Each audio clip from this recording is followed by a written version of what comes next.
Matt Meehan here for IrishBoxing.com. Before we get into this shenanigans, Jay, I think you want to Oh, tell people something about a bottle. no, I was drinking out of a glass bottle and you thought it was Wayne, so we'll go with Wayne.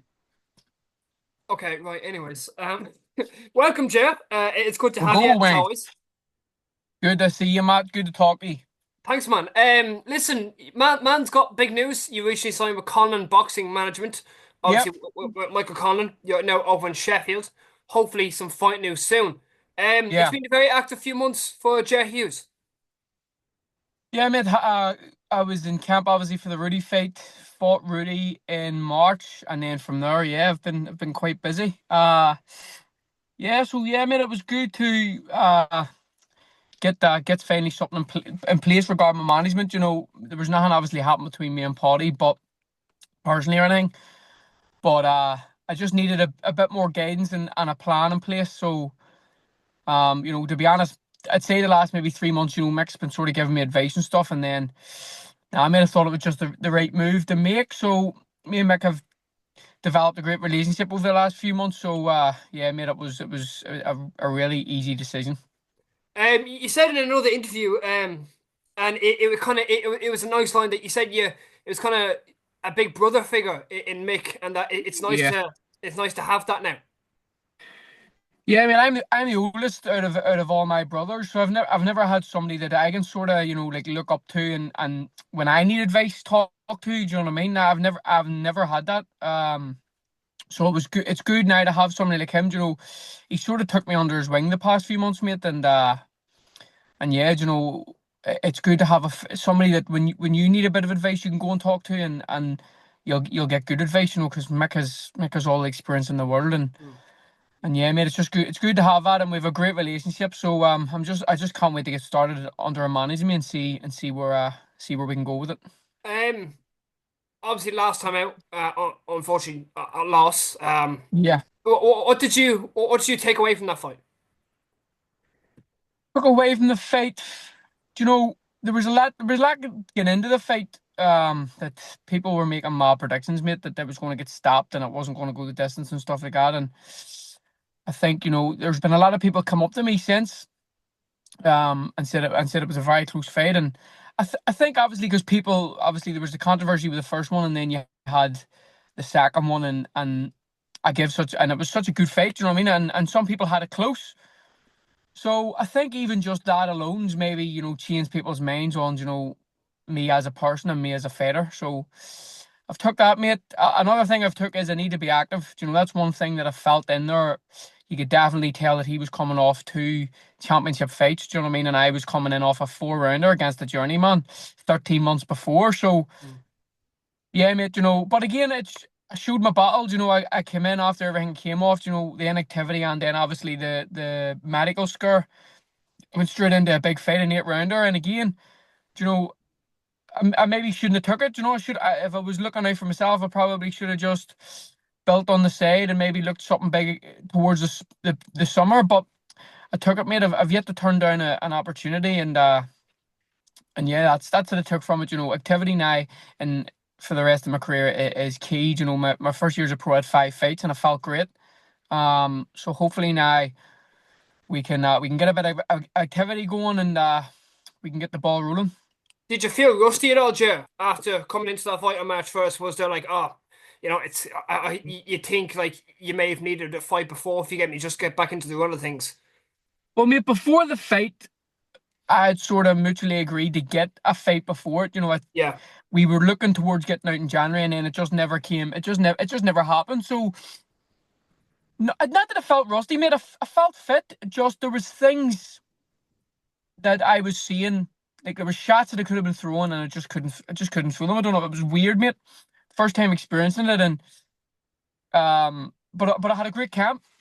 Great camp with Andy and all the boys down there, and I was fit. I'd done the 8 rounds. That's one thing as well that I sort of regret about the fight, mate, because the first time round, I blew my load for 3 rounds, and Yeah. then I'd nothing left the last three. So I was, because obviously I'd never done 8 rounds before. I was obviously sort of like buying myself because I thought I want to have a good finish to the fight. But when I get into the fifth, mate, I got this burst of energy. Like I was standing up. Like 20 seconds left. Like in the breaks, there was like 20 seconds to go. I was standing up. I felt really, really good. But just so I regret not starting earlier. But again, that's experience, mate. Do you know what I mean? Mm. If I had done late rounder before, I would have felt, I would have knew that I get that second win. So yeah, mate. Um, I just need to be active and need to get as many fights as possible, and hopefully I can do that. What was it like training with the likes of Joseph Parker, Andy Lee, Paddy Donovan, Jim Donovan, Martin Donovan, all the Donovans, Yeah. and the fella, I think Jacob is his name, Yeah, Joseph, that he Ben, brought on. Ben as well. Yeah, Ben was in the gym as well. Ben Whitaker. yeah. It was great, mate. I've been sort of blessed being around friggin' world class coaches. From I've turned pro, to be honest, and it was a great setup down there, mate. Very, very good setup, and that's what I'm saying. I have a great relationship with all the lads down there. And that's what I'm saying, mate. When you're in them setups, you see the difference. Joe's fighting for a heavyweight world title. So you're in camp with somebody like that. You're seeing what has to be done. And do you know what I mean? I can only learn from stuff being around people like that. Do you know what I mean? And taking what they're doing in world championship title fights, taking that into my career now is only going to stand me well. Like actually, Joe, there was one of the like at the start of the camp we were talking, and he was telling me about the stuff that he did in the start of his career, and it's completely different even where I am now. Like Joe was living in Vegas and he was partying every night. And he told us openly, like.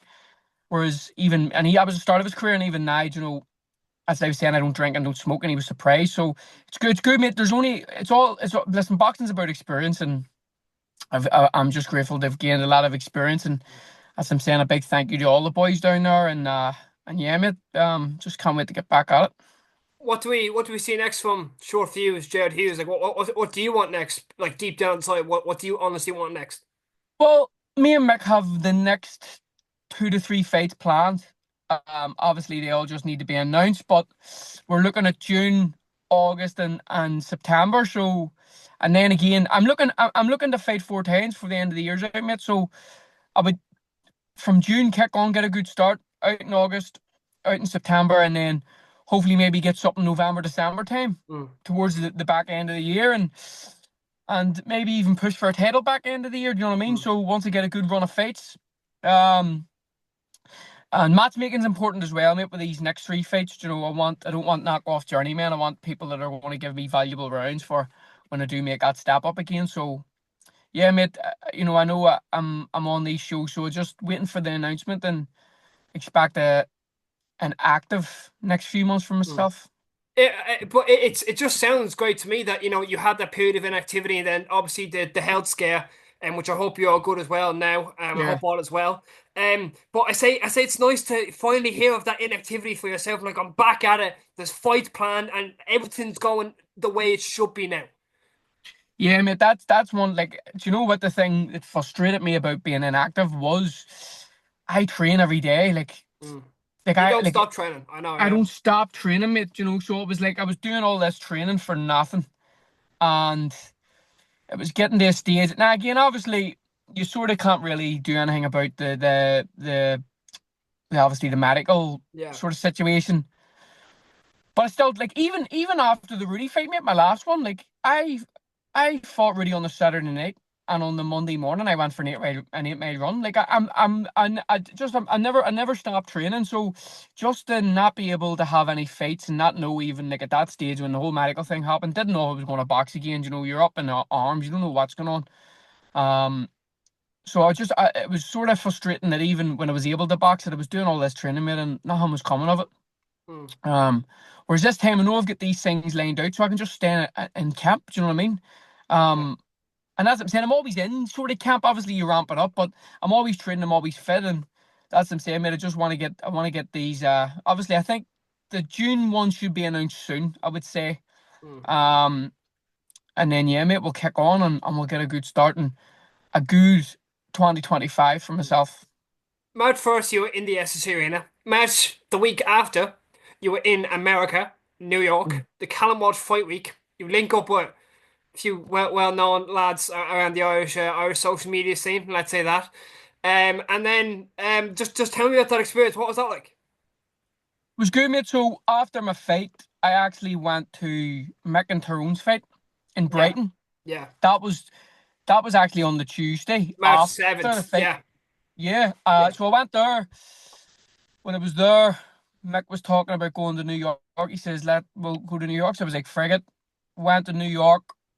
Was in New York for 8 days. Came back. Now, I mean, I've been all over the place, so I have to be honest. I've You've been been frigging. active. But you know what? I know, but at the end of the day, mate, listen, I was in a fight there, so and again, I don't drink, I don't smoke, I don't do Yeah. any frigging mad drugs or anything. So if traveling's if I do a bit of traveling, nobody can really knock me for can they? But nah, the Tyrone and Mick fight week, it was great to be a part of. And then obviously going to New York, it was great. Mm. Uh, Anytime, especially over some parties, mate, it was mad. You know, Yeah, it they was they class. they they celebrate some parties more than we do, mate. It's a bigger deal to them than it is to us. But not even that. Obviously, going for the fights, Yeah. linking up and making. As I'm saying, out there, mate, I've made friendships out there and Mm. unexpected friendships, really. And then we all got working together out there, and now I'm back here, and through them friendships, mate, it's opened up a lot of doors for me. So it has, even with sponsorships and stuff like that. So yeah, mate, that's what I'm saying. I think things happen for a reason. Joe, I was meant to Mm. go to Brighton. I was meant to go to New York. Um, so yeah, mate, it's great. It's great to be able to go and do them things Yeah. and be involved in them them experiences. Do you know what I mean? Yeah. What was it like being on like what's it like finally those new doors being open to you? I say it's a bit of like wow, it's actually like this thing is kind of like I'm here, there, I'm everywhere. Like is it mad to you in your brain that it's actually happening? No, mate, it's not really, because it's just like, I don't know. It's just it's just life, isn't it? You meet new people and new opportunities arise, and you can either take them or you can leave them. And Yeah. that's what I'm saying, mate. I never turn down anything. I'm always doing things to build my profile and stuff. And that's what I'm saying. I made friendships out there in New York, and I would say that I'm in their sort of their friend group now. Do you know what I mean? Yeah. And we have plans in place.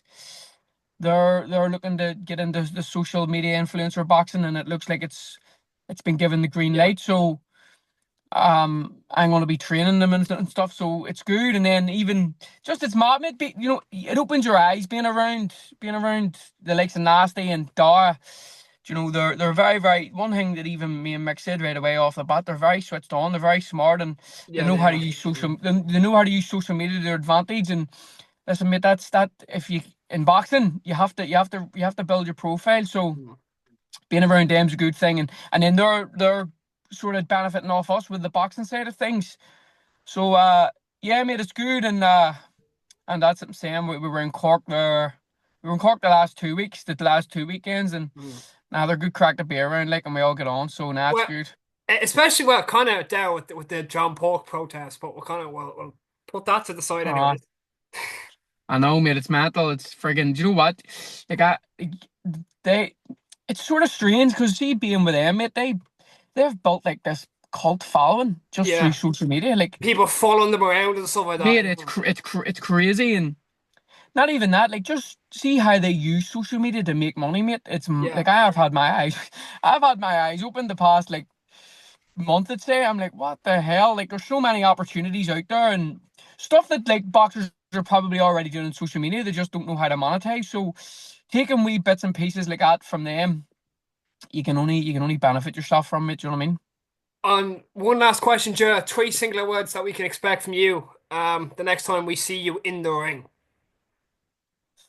Three singular words. We always trip people up with this question. Yeah, you do. You've tripped me up. Um, I'll put it in one line, mate. I'm gonna be.